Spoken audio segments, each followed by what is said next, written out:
wasn't easy for the author and her husband having a tedious trip to their hometown in the USA after their plane got crashed in China. But obviously, they got a chance to learn about the culture. Through their way home, they had to spend a long time with the Japanese people. Japanese people truly are good at having a strong relationship with the closest ones. Sending off is like a celebration to them because they accept the fact that leaving the specific place for a specific purpose is must. And there is no coming back. The author had to see the farewell of Japanese people many a time during the trip, as they could board only a boat to the USA from Yokohama in Japan. They began their journey from Shanghai, China to the southernmost part of the Japan by boat. And from there, they had to travel to Yokohama in Japan by train. On their way to Yokohama in train, the author had realized the fact that not only did the Japanese people miss their hometown, but also the author who is going to miss Japan a lot. Japan is a country of tradition that holds the customs and cultures for centuries. The author had to wave goodbye to Japan, to the rice fields on the narrow hills in Japan, to the people in Japan, to the thatched roofs and paper walls in Japan. Yes, in Japan, people have paper walls, just like the one you are seeing on screen. To the heavy-headed cranes, to the fields of lotus leaves that look like big elephant ears, to the white road that leads to a pine grove having pine trees, to the red shrine gates that you can see everywhere, to the little towns with cobblestone streets lined up with shops for the persons on foot, only for the persons who walk, to the blue paper umbrellas especially, and to the little boys who love chasing dragonflies. Truly she gonna miss a lot. Finally, they are now in a harbor of Yokohama in Japan, and they board a ship to the USA. The jubilee inside and outside the ship was mesmerizing. Japanese people were celebrating sending off their friends and relatives.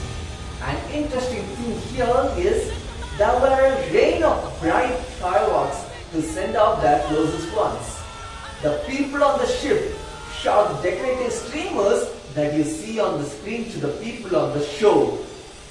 One end of the ribbon was with the people on the shore and the other end with the people on the ship. The texture was really rich and the scene was so vibrant. Decorative papers went all over the place near the ship.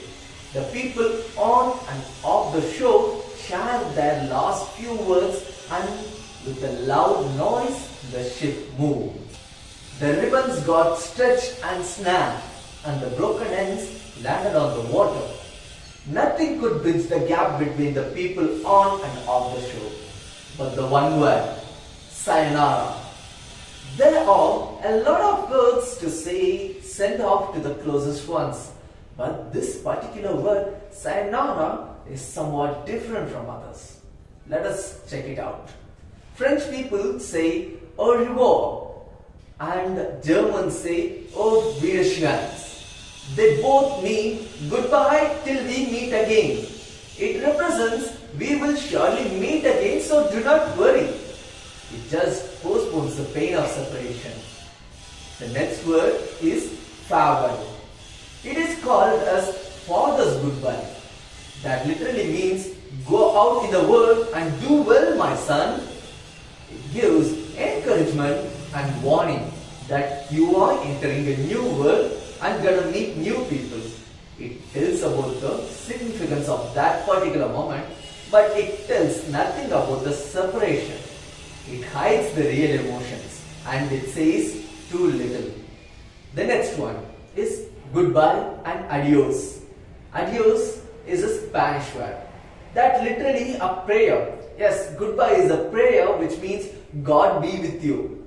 You must not leave me and I cannot accept the pain, but I am sure you are not going alone. God will be with you, my son, and God's hand will be over you. These words try to bridge the gap between the people. It's a mother's goodbye, we call it. And the last thing here we have Sayonara, which means since it must be so. It's a simple acceptance of the fact that all understanding in life lies within a limit. Since it must be so, I have to leave. It's an unspoken goodbye. Wow, it's really an interesting word. And so are the people of Japan. Hope you have understood it really well. That's the end of today's class. Sayonara. See you again in the next video.